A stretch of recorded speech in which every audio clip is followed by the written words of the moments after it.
Demos la bienvenida a Bill Gates y a sus bailarinas. Comenzó como un adolescente tímido y obsesionado con las computadoras y terminó como el hombre más rico del mundo. Nunca se ha caracterizado por llevar el estilo de vida de ricos y famosos. El dinero llega a ser casi una molestia para él. William Henry Gates III, a quien la mayoría llama solo Bill Gates, ha construido un imperio con un pensamiento innovador. No dudo que dentro de 100 años hablarán de él de la misma forma en la que hablan de Rockefeller, Carnegie y Ford, como personas que transformaron toda una era. Hoy en día, luego de dirigir la revolución digital y enfrentar varias batallas antimonopolio por parte del gobierno, Bill Gates es un hombre diferente al que era hace unos años. Es un padre dedicado y ávido golfista que además tiene una cartera de inversiones valorada en $50.000 millones. Podría dormirse en los laureles, pero ese no es el estilo de Bill Gates. Lo que hace que Gates sea competitivo es que encuentra divertido lo que hace. Lo concibe como un juego emocionante, como los que solía jugar cuando era niño. Es amado y respetado, odiado y vilipendiado. Pero algo que ni sus detractores o partidarios pueden negar es el impacto perdurable que Bill Gates ha tenido en nuestro tiempo. Los valores que moldearon a Bill Gates como uno de los titanes de los negocios del siglo XX provienen de sus raíces en el noroeste. El bisabuelo de Bill, J.W. Maxwell, fundó el primer banco nacional en Seattle. Los Maxwell disfrutaron sus privilegios y posición social, pero nunca ostentaron su riqueza. Su hijo Willard, también banquero, y su esposa Adele, a quien le apasionaban los juegos de cartas, estuvieron entre los líderes civiles de Seattle. Su única hija, Mary, era una muchacha vivaz e inteligente que se hizo un nombre como líder estudiantil en la Universidad de Washington. Atlética y extrovertida, a veces se referían a Mary Maxwell como risueña. Su vigor y energía contagiaba a todo el que la conocía. Hay quienes tienden a estar metidos en la acción. Mary siempre estaba donde estaba la acción. Era natural, sencilla, encantadora, pero sumamente decidida. Fue en la universidad que Mary Maxwell conoció y se enamoró de un joven callado y erudito, Bill Gates Jr., quien estaba por convertirse en uno de los abogados más prominentes de Seattle. Cuando Bill y Mary contrajeron matrimonio en 1951, ella decidió dejar su carrera como maestra para formar una familia y dedicar su tiempo a obras de caridad.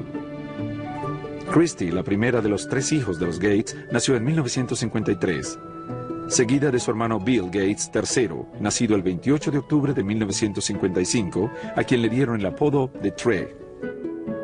Eso viene del hecho de que él es William H. Gates III y los jugadores de carta de la familia piensan en cualquier cosa que tenga un 3 como un tre, así que él se convirtió en tre. Su madre tuvo una relación muy cercana con Bill desde que nació. Incluso se lo llevaba cuando empezó un voluntariado como profesora en colegios de Seattle. No pasó mucho tiempo antes de que su precoz hijo leyera la World Book Encyclopedia de la A a la Z.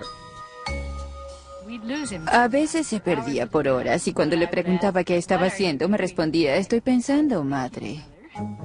La familia Gates valoraba las competencias y al pequeño Bill le encantaba probar sus habilidades en actividades al aire libre y juegos bajo techo. Entre sus juegos de mesa favoritos estaban Risk, donde el objetivo es dominar al mundo, y el siempre popular Monopolio, donde con un poco de suerte cualquiera se puede convertir en un magnate. Competía con su hermana en cartas, en ver quién armaba más rápido los rompecabezas, competencias de esquí, de navegación, de lo que fuera. Quería hacer todo bien, tanto o mejor que los demás chicos que estaban con él. Cada verano los Gates iban a un lugar llamado Cheerio, ubicado en el canal Hood. Era aquí donde Bill, su hermana menor Libby y el resto de la familia se unían a los amigos para organizar sus propios Juegos Olímpicos. Si te quedabas un par de días con ellos, terminabas agotado de tantos juegos y actividades. Era un lugar muy animado, definitivamente muy competitivo, de eso no hay dudas, y los niños eran parte de todo aquello, nunca había un momento aburrido.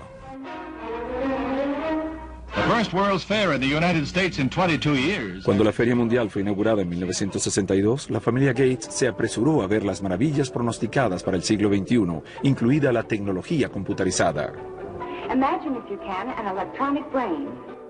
Bill habitualmente regresaba a ver la exhibición de alta tecnología. Estaba suficientemente claro que tenía un talento innato para las matemáticas y las ciencias, pero también se estaba convirtiendo en un preadolescente solitario y con signos de rebeldía que lo estaban alejando de su madre. Mary y yo crecimos en familias muy disciplinadas, donde los padres controlaban la personalidad y nosotros lo seguíamos. Y eso en específico no se aplicaba a Bill o Trey, que alrededor de los 11, 12 años comenzó a ser emocionalmente independiente.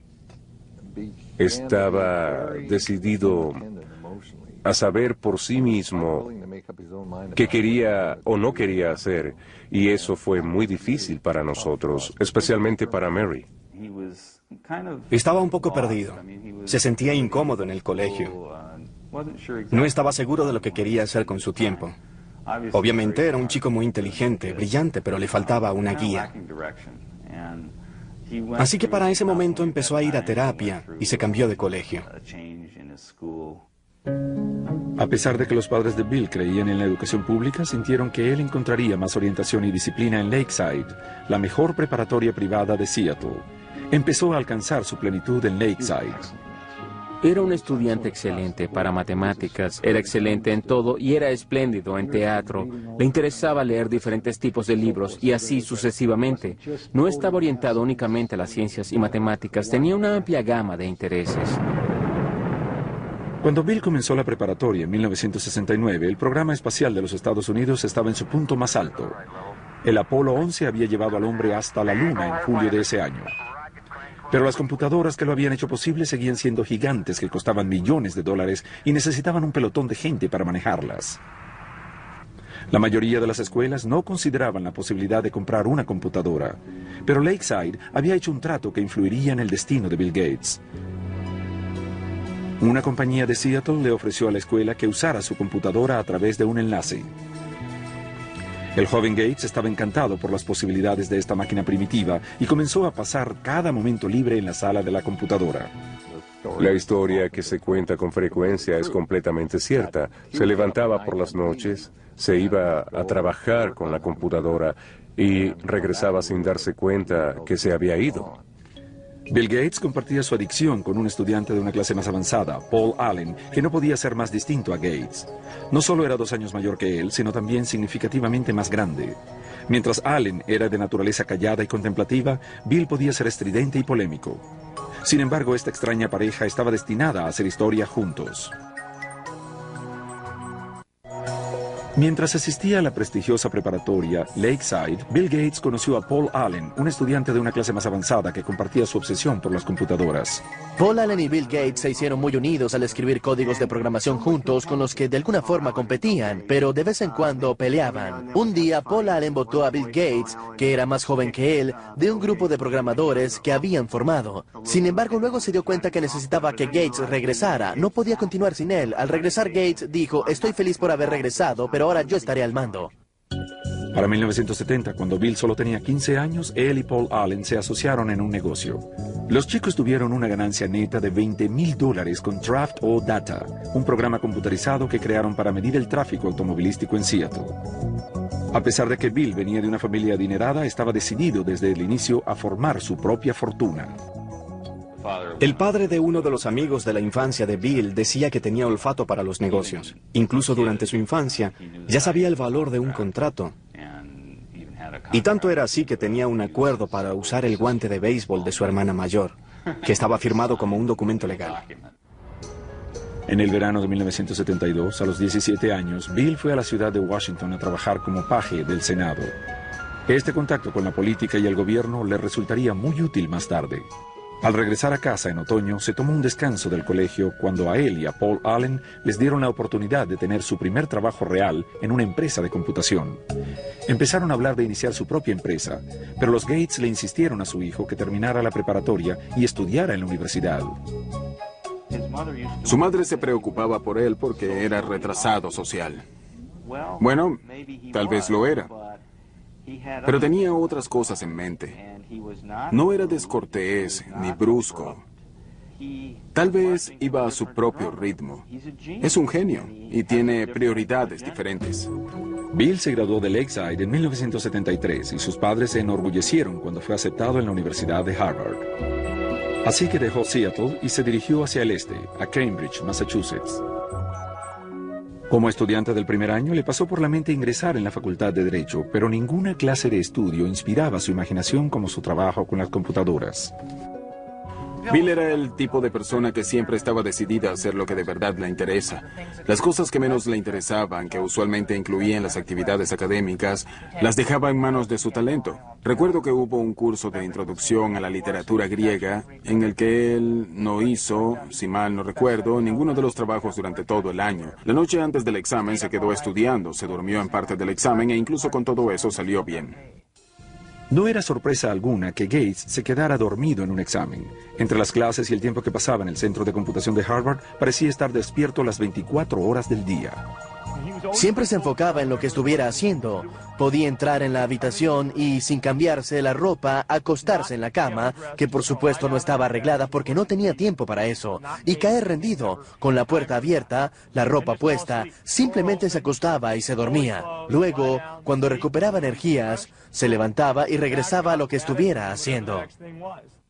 Bill descansaba lo suficiente como para hacer algunas amistades en Harvard. Sin embargo, su vida social no era una prioridad. Salía ocasionalmente con chicas y tenía distintos grados de éxito. Entrevisté a varias mujeres que salieron con Bill por corto tiempo y una de ellas me dijo que lo primero que le había preguntado Bill era la puntuación que había obtenido en la prueba de evaluación académica. Esto no es precisamente lo que las jovencitas quieren oír.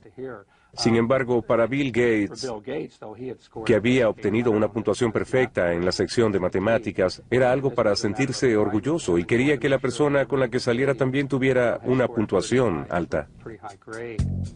A Bill le fue excelente en matemáticas, pero como era de esperarse, cuando se dio cuenta que no era el número 1 en matemáticas en Harvard, declinó su intención de convertirse en matemático.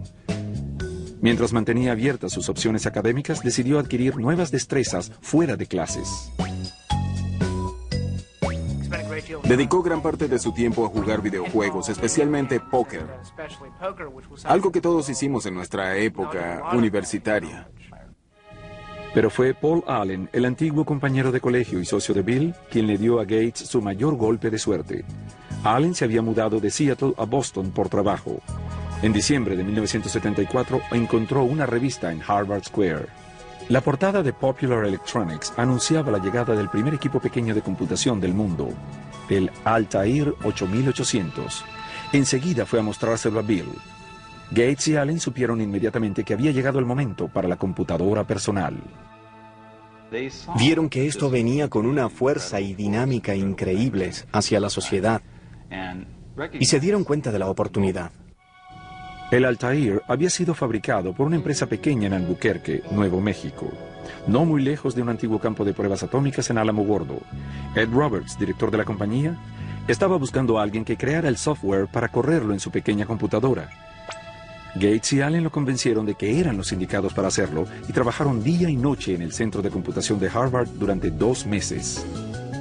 En febrero de 1975, Paul Allen fue a Albuquerque para probar el programa que él y Gates habían elaborado. Cuando cargó en el Altair lo que Bill Gates llamó el mejor código que he escrito, funcionó. La importancia de ese momento cambió para siempre la vida de Bill Gates y a la industria del software. En el verano de 1975, Bill Gates, de 19 años, y su socio Paul Allen formaron Microsoft. Su trabajo con la compañía de computación Altair de Ed Roberts era tan absorbente que Bill abandonó Harvard justo antes de su último año y se mudó a Albuquerque. Mary Gates se decepcionó profundamente con la decisión de su hijo. Le dijimos que habíamos ahorrado nuestro dinero para que fuera a estudiar y que si no terminaba en pocos años le daríamos otro uso a ese dinero. Para ese momento nos dijo que estaba bien y que podía ahorrar su propio dinero para regresar si se le presentaba la oportunidad. Bill estaba seguro de que había tomado la decisión correcta, pero tener éxito con el software no sería fácil. El escenario de las computadoras personales estaba lleno de usuarios deseosos de compartir nueva información y software sin pagar por ello. Fue una práctica que puso a Bill en las malas con sus compañeros. Había montones de estudiantes universitarios y de secundaria que estaban haciendo algo no convencional, y Bill no era muy popular porque empezó a decirles que no se robaran la información que ellos habían generado y que les pertenecía. Y era un solo hombre de negocios en medio de un montón de piratas informáticos y cretinos. De hecho, Gates escribió una carta abierta a los aficionados de las computadoras, regañándolos por hacer copias del programa de Microsoft. Comenzó diciendo, como la mayoría de los aficionados deben saber, muchos de ustedes roban los software. El equipo es algo por lo que hay que pagar, pero el software es algo para compartir. ¿A quién le importa si la gente que trabajó en ello recibió pago? ¿Eso es justo? Sin embargo, aquellos que lo hicieron, al final, son los que pierden. Era visto como un renegado, y era una ética diferente la que reinaba en ese momento. Sin embargo, no estoy seguro de que la industria de software hubiera evolucionado mucho sin alguien que se levantara y dijera lo que se necesitaba. Bill también batallaba con Ed Roberts, quien lo consideraba malcriado y odioso. Ambos discrepaban en casi todo y Roberts era un adversario imponente. Ed Roberts era un hombre enorme, como de 1,95 m de estatura y 135 kilogramos, mientras que Bill, que había formado a Microsoft a los 19 años de edad, todavía lucía como un adolescente y aún así se paraba delante de este hombre cara a cara en enfrentamientos verbales. En mayo de 1977 se dio una confrontación final cuando Roberts vendió su negocio y Gates tuvo que demandarlo para mantener el software que él y Paul Allen habían creado para la empresa. Gates ganó. Microsoft se expandió en nuevos lenguajes para software y Gates y Allen empezaron a vender sus productos a otras empresas de computación. Al final de 1978, con ventas que se acercaban al $1 billón, mudaron Microsoft de Albuquerque a Seattle. Bill estaba complacido de regresar e invirtió una gran cantidad de recursos para promocionar su empresa. Siempre diseñamos pensando en el futuro. Nuestro personal de investigación siempre está buscando lo más nuevo en equipos y tecnología de software. Fue Bill Gates el genio del mercadeo detrás de Microsoft. Al principio era él quien salía a vender su empresa y su software y en muchas oportunidades se llevaba a su madre durante los viajes. Bill era altamente respetado y su bien relacionada madre le sirvió de pivote al comienzo de su carrera. Mary había trabajado con muchas juntas corporativas, así como en la Universidad de Washington. Era parte de la Junta Nacional de United Way. Junto a ella estaba el director general de IBM. Y de esta manera fue a través de ella que su hijo lo conoció. What would your ideal home computer be like? Para noviembre de 1980, IBM le estaba dando lata a los novatos de Microsoft. La empresa de computadoras más grande quería hablar con Gates y Allen sobre la creación de un sistema operativo para su nueva línea de computadoras personales. Desde su primera reunión, IBM se formó una idea errada de sus interlocutores. Se veía como un adolescente. Era delgado y tenía un estilo informal. Básicamente no lo tomaban en serio como un hombre de negocios. Pero los ejecutivos de IBM pronto se dieron cuenta de que Gates no era ningún aficionado. Rápidamente los convenció que Microsoft podía crear su nuevo software. Primero compró el sistema operativo existente y luego lo adaptó para las computadoras personales de IBM. Lo llamó el MS-DOS. Bill Gates, como un astuto hombre de negocios que siempre fue, sabía dónde obtener un sistema operativo. Solo salió y lo compró por $50,000. No obstante, lo brillante del asunto fue que, al desarrollar el sistema operativo para IBM, estos quisieron comprar el código fuente, con lo cual hubiesen tenido el disco del sistema operativo, que se conoció como el DOS. Sin embargo, Microsoft se rehusó a cederle los derechos del DOS. Pero al no tener los derechos del sistema operativo, IBM tenía que pagar una tarifa a Microsoft por cada copia del DOS instalado en sus computadoras. IBM también estaba a punto de perder su impulso en la venta de computadoras. Mientras otras compañías lanzaban computadoras más baratas que las de IBM, Microsoft pudo venderles a todas el mismo sistema operativo. Había toda clase de computadoras para ese momento y me inquietaba porque no sabía quién podría ganar en el negocio del hardware. Sin embargo, Microsoft tenía muy buenas posibilidades de ganar en el negocio del software. Entre 1978 y 1981, el crecimiento de Microsoft fue asombroso. El personal aumentó de 13 a 128 empleados. Los ingresos crecieron rápidamente de 4 a 16 millones de dólares. Para 1983, el 30% de todas las computadoras personales del mundo corrían con el software de Microsoft. Sin embargo, Bill Gates nunca descuidó el resultado final. Nunca viajaba en primera clase a menos que fuera absolutamente necesario. Usualmente lo podías encontrar sentado con una manta sobre su cara para poder dormir un poco. Sus padres le dieron buenas enseñanzas acerca del valor del dinero y del trabajo, que luego las aplicó no solo en el manejo de su vida personal, sino en la forma de dirigir Microsoft. Mi nombre es Bill Gates y soy el presidente de Microsoft. El comienzo de la década de los 80 fue un momento emocionante para una industria dirigida en su mayoría por personas menores de 30 años de edad. Microsoft empezó a trabajar en software para compañías innovadoras como Apple y su gurú Steve Jobs. Su computadora Macintosh y el software fueron considerados por muchos el invento más inteligente de la industria y el camino hacia el futuro. Para crear nuevos estándares se necesita algo que realmente cautive la imaginación de la gente. Y Macintosh, entre todas las máquinas que he visto, es la única que alcanza esos estándares. Pero no pasó mucho tiempo antes que Microsoft y Apple se vieran involucrados en una lucha por los derechos de la siguiente generación de software. Bill Gates también estaba a punto de recibir una noticia que afectaría a Microsoft hasta sus bases. Para 1983, el futuro no se podía ver más prometedor para Bill Gates, de 28 años, y Microsoft. El negocio de las computadoras personales estaba en ascenso y aún más la demanda de software. Bill Gates y Paul Allen surgieron como los príncipes de la era de las computadoras personales. Sin embargo, en medio del rápido ascenso de su empresa, fueron impactados por una noticia terrible. Paul Allen, amigo y socio de Bill desde la preparatoria, fue diagnosticado con la enfermedad de Hodgkin, una forma de cáncer. Esto le dio a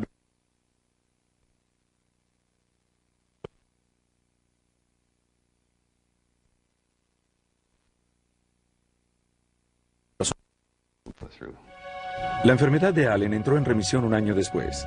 Sin embargo, no volvió a ser parte del negocio de Microsoft en un 100%.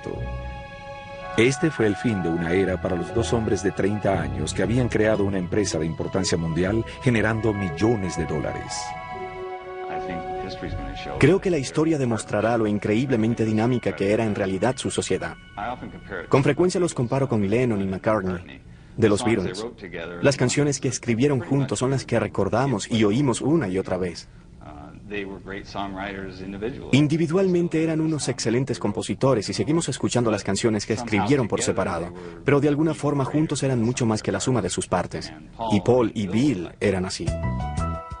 Para 1984, Bill Gates se había convertido en el foco central de Microsoft. En abril de ese año fue nombrado por la revista Time como el representante por excelencia de la nueva generación de empresarios, uno que entendía tanto el detalle tecnológico como las estrategias corporativas. Cuando trabajas con Bill puedes ver que en casi todas las reuniones o discusiones en las que se involucra, inmediatamente enlista todos los casos que pueden ocurrir, qué tal esto, qué tal aquello, y así sucesivamente. Así construye una lista mental de todo lo que podría pasar de una manera muy estructurada y luego lo va detallando. Sistema de archivos en modo a prueba de falla, súper avanzado. Frecuentemente se referían a Microsoft como campamento matemático donde el estilo exigente de gerencia de Gates mantenía activo el proceso creativo y a veces iniciaba fuertes confrontaciones. Al principio Gates cuestionaba todo. Cualquier cosa para él era la estupidez más grande del mundo. Pero parte de esto era para probar y retar a los demás. Si no estabas de acuerdo con él, debías convencerlo de que la idea no es la idiotez más grande de la historia. Un desafío constante de las ideas era necesario para mantenerse en la cima de una industria que cambia.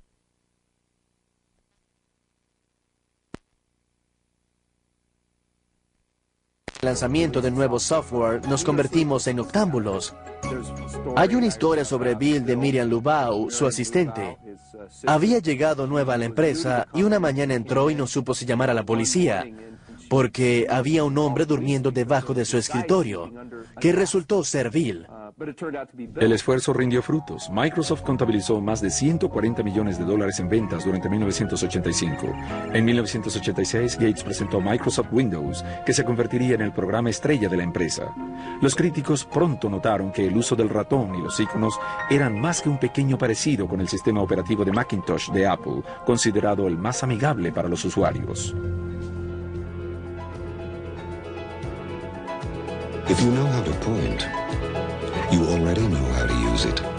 Macintosh, the computer for the rest of us. Apple le había dado a Gates acceso total a su tecnología mientras trabajaba en un nuevo software para la computadora Macintosh.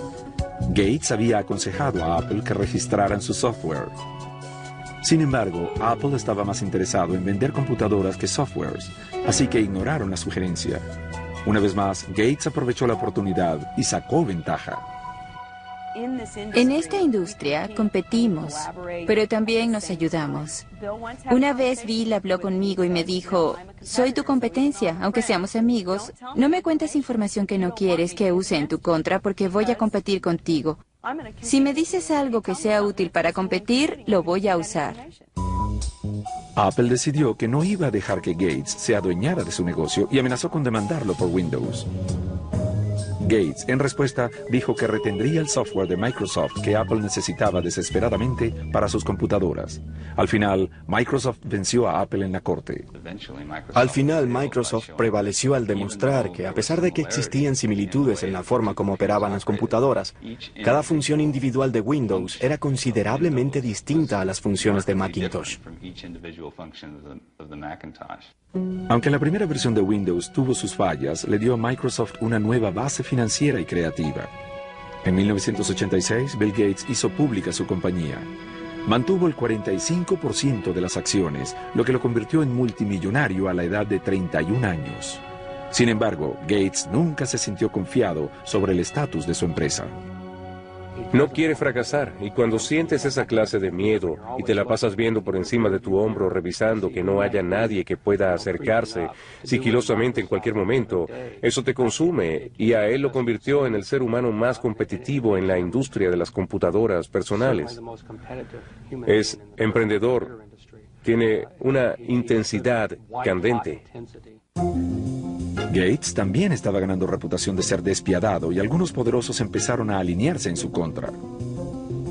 Ahora que las PC empezaban a tener auge, IBM decidió darle un gran impulso a su propio sistema operativo que reemplazaba el sistema DOS, que era licencia de Microsoft.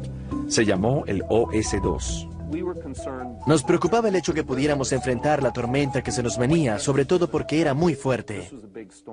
IBM, una empresa muy poderosa con muchos programadores, mucho dinero y una gran determinación de sacar a Microsoft del negocio de los sistemas operativos. Irónicamente, Microsoft participó en el desarrollo del OS/2. Sin embargo, Bill Gates no tenía intenciones de abandonar su software. Decidió jugarse el futuro de su compañía y su reputación con el software de Windows y su equipo continuó mejorándolo, incluso si eso implicaba perder a IBM, que era su cliente más grande. El 22 de mayo de 1990, Microsoft lanzó Windows 3.0. Esta versión nueva y mejorada se convirtió rápidamente en un éxito en ventas.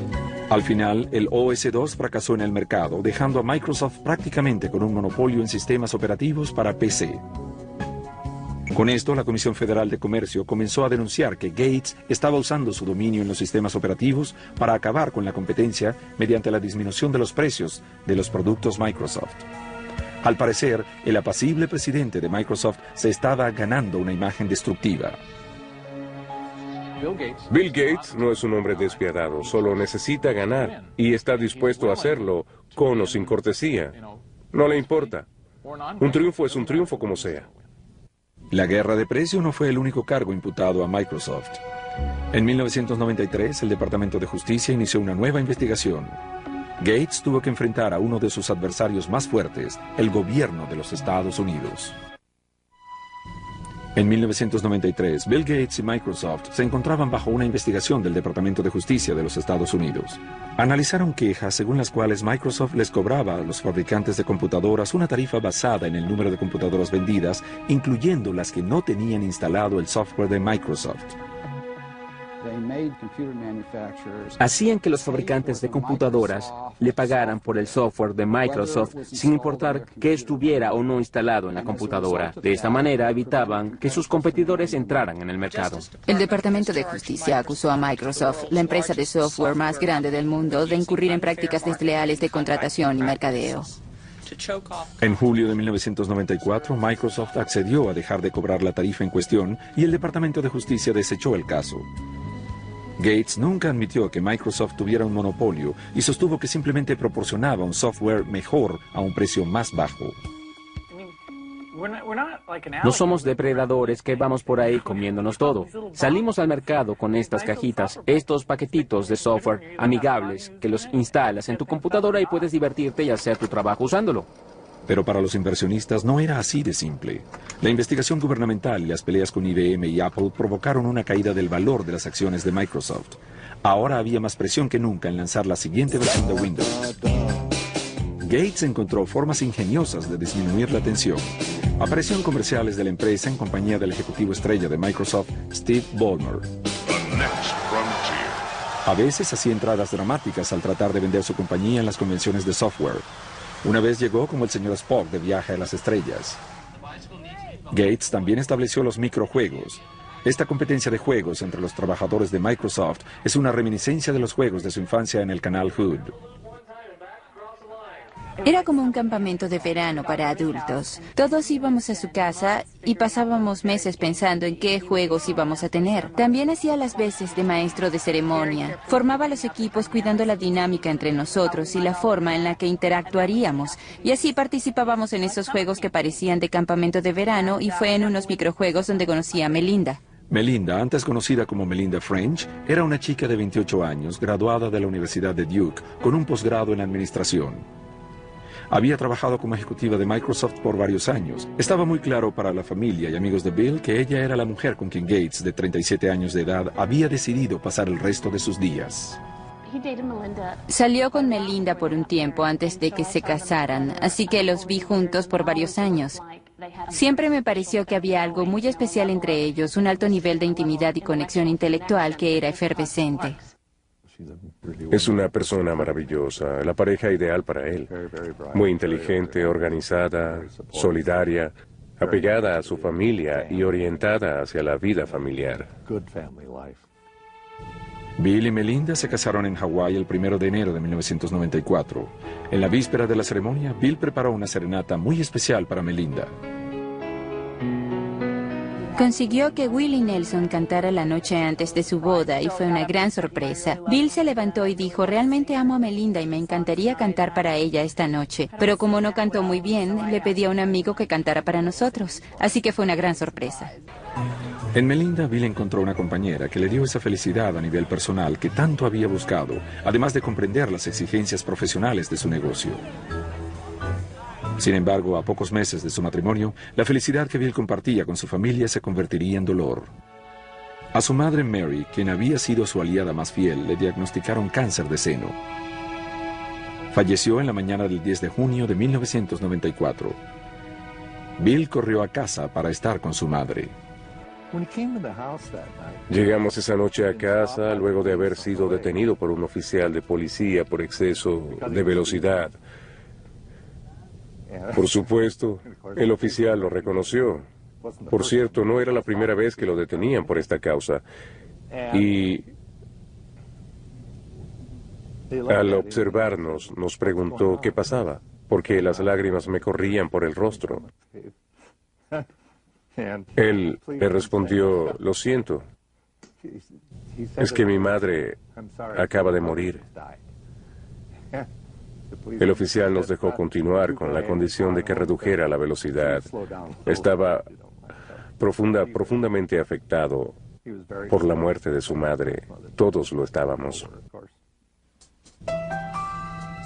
En los años siguientes, Bill siguió los pasos de su madre y continuó con su obra, creando una fundación filantrópica para ayudar a los proyectos grandes de salud y educación. Pero toda su fortuna y poder no lo protegerían de la crisis que él y Microsoft tendrían que enfrentar más adelante. Para 1995, Bill Gates, de 39 años de edad, se había establecido como esposo y hombre de familia. Junto a su esposa Melinda se tomó un descanso para explorar desde África hasta China. Ahora sí parecía que Bill Gates lo tenía todo. Este es un hombre tan exitoso que su chofer es Ross Perot. Damas y caballeros, denle la bienvenida a Bill Gates y a sus bailarinas. 1995 también fue un año de éxitos para Microsoft. Windows 95 fue presentado con gran fanfarria. The Tonight Show, conducido por Jay Leno, presentó con bombos y platillos el nuevo software. Windows 95 es tan sencillo que hasta el conductor de un programa de entrevistas puede entenderlo. ¡Vaya! Estaba claro que Gates seguía siendo el mejor vendedor de Microsoft, pero desde ese momento ya no iban a ser solo negocios para el jefe. El 26 de abril de 1996, Bill y Melinda tuvieron a su primera hija, Jennifer. Simplemente adora a esa pequeña. Es tan maravilloso verlo. Como padre, para mí es muy gratificante ver que mi hijo tiene ese mismo sentimiento hacia sus hijos que yo sentí por él y sus hermanos. Es realmente gratificante. Un año después del nacimiento de su hija, Bill se mudó con su familia a una casa soñada de $54 millones. Junto con las habitaciones de la familia e invitados está la biblioteca que alberga el cuaderno de Leonardo da Vinci, por el que Gates pagó más de $30 millones. Sin embargo, aunque la casa sirve para muchas actividades de negocios, para la familia Gates es solo su hogar. Es un hogar extraordinariamente familiar y amigable. Recuerdo que la primera vez que entré luego de terminada, estaba caminando y encontré pequeños autos de juguete en varios lugares y cosas así.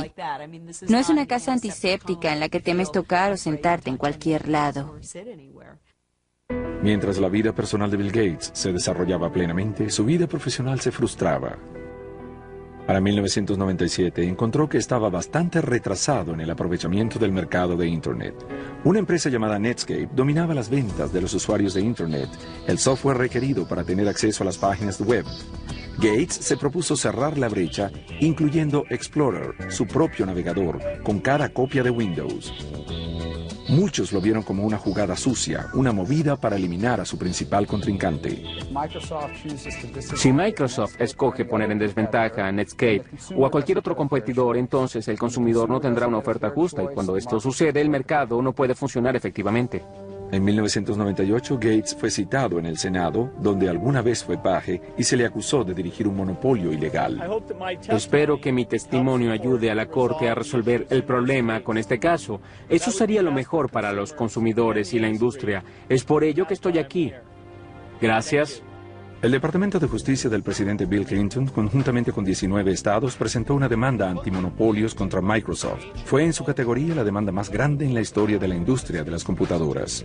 Actualmente Microsoft tiene el poder de ejercer un control depredador y exclusionista sobre los medios a través de los cuales nos conectamos a Internet. Es muy parecido a que General Motors tuviera la potestad de decidir qué tipo de gasolina le colocas a tu automóvil, o qué interestatal debes tomar, o incluso cómo llegas a la interestatal. En el año 2000, un juez federal dictaminó que la compañía debía dividirse en dos. Luego de más de 2 décadas de éxitos constantes, esto fue un golpe muy duro para Bill Gates. El juicio antimonopolios afectó profundamente a Bill Gates. Le afectaron mucho que lo acusaran de malhumorado, arrogante, que no respondía claramente a las preguntas, que estaba intentando obstruir a la fiscalía. La demanda antimonopolio duró 4 años y le costó millones de dólares a Microsoft en tarifas legales. Al final, en 2002, el Departamento de Justicia, bajo la administración del presidente George Bush, le ofreció a Microsoft un acuerdo favorable. Ese fue un momento de desesperación para los detractores de Microsoft y uno de triunfo para Bill Gates y su empresa. En medio de la demanda antimonopolio, Bill Gates sorprendió a muchos al renunciar al cargo de director ejecutivo y nombrándose presidente y jefe de arquitectura de software. El trabajo de director quedó para su viejo amigo de Harvard, Steve Ballmer. Son viejos amigos y Gates de verdad quería ser solo el hombre de las ideas. En realidad quería retroceder un poco y así lo hizo. Y actualmente está trabajando muy bien. Fue muy difícil para él dejar ir a su criatura, pero ya se acostumbró. Durante la última década, Bill Gates ha tenido una misión: compartir su riqueza. En el año 2000 formó la fundación Bill y Melinda Gates, que invierte millones de dólares anuales en computadoras, medicinas y vacunas para aquellos que más lo necesitan. En el mundo la diferencia entre los ricos y los pobres es muy marcada. La conciencia colectiva de la crisis relacionada al SIDA y las intervenciones efectivas son muy pocas. Ahora es el momento de realmente hacer cambiar las cosas. Ha declarado públicamente que no dejará su enorme fortuna a sus hijos. Bien, lo que Bill Gates dijo es que regalará el 90% de su fortuna antes de morir. Bill Gates se ha convertido en un ícono global. Su segundo libro, Negocios a la velocidad del pensamiento, ha sido publicado en 25 idiomas y está disponible en más de 60 países. En 2004, la revista Forbes lo posicionó como el hombre más rico del mundo por 11º año consecutivo. Su cartera de inversión, estimada en $50.000 millones, le da algún tiempo para disfrutar la vida con su familia y otras actividades como el golf o el bridge. La industria sigue cambiando. Es el juego perfecto porque nunca se termina, así que te puedes sentar y descansar. En marzo de 2005, Bill Gates fue honrado con el título de caballero honorario por la reina Isabel II, en reconocimiento por su destacada contribución con el desarrollo de los países. Pocos meses después, Gates continuó su campaña para disminuir la pobreza mundial, haciendo una aparición sorpresiva durante el evento Live Aid. Allí se dirigió al público alrededor del mundo, sobre todo a los líderes políticos más importantes. Si aumentamos los recursos que los países desarrollados otorgan, podemos salvar vidas. Sabemos cómo invertir sabiamente esos recursos y creo que es importante que la gente lo entienda. Su trabajo no ha sido en vano. En 2005, la revista Time lo nombró, junto a su compañero de actividades, Bono, como personalidades del año. Cada uno aborda el problema de la pobreza mundial extrema desde su perspectiva, pero ambos comparten la misma pasión, esa pasión contra la injusticia y la voluntad de ayudar a esta gente a que se ayude a sí misma. Eso es lo que hace la diferencia y hace que la concepción de la gente cambie y que no vean a la pobreza como una causa perdida. Siempre viendo hacia el futuro, este visionario está invirtiendo mucha de su energía en expandir el mercado de Microsoft a nivel mundial en zonas como el Medio Oriente y China. La principal misión de Gates es incrementar y fortalecer la implementación de la tecnología de Microsoft en el sistema de computadoras de estas regiones. A pesar de todo, William Henry Gates y su empresa enfrentan retos constantes con sus competidores, desde Apple hasta Google. Pero Microsoft está apostando todo con la siguiente versión de su sistema operativo Windows, llamado ahora Windows Vista. Para placer de los detractores de Microsoft, este lanzamiento ha tenido algunos retrasos. Programado inicialmente para 2005, el lanzamiento fue replanificado para diciembre de 2006 y representa el mayor avance de la plataforma Windows desde la versión 95. Está diseñado para ser la base sobre la cual la industria podrá construir un nuevo camino hacia la innovación. Entre tanto, Gates y Microsoft han enfocado sus esfuerzos en mejorar su software para luchar contra los virus de computadora y los spam. Se dice que el mismo Gates recibe 4 millones de correos no deseados por día. Bien sea que lo vayan a recordar como un magnate ladrón, un filántropo o simplemente el hombre que diseñó una mejor trampa para ratones, nadie puede negar que Bill Gates y su empresa estén preparados para continuar cosechando éxitos en el siglo XXI.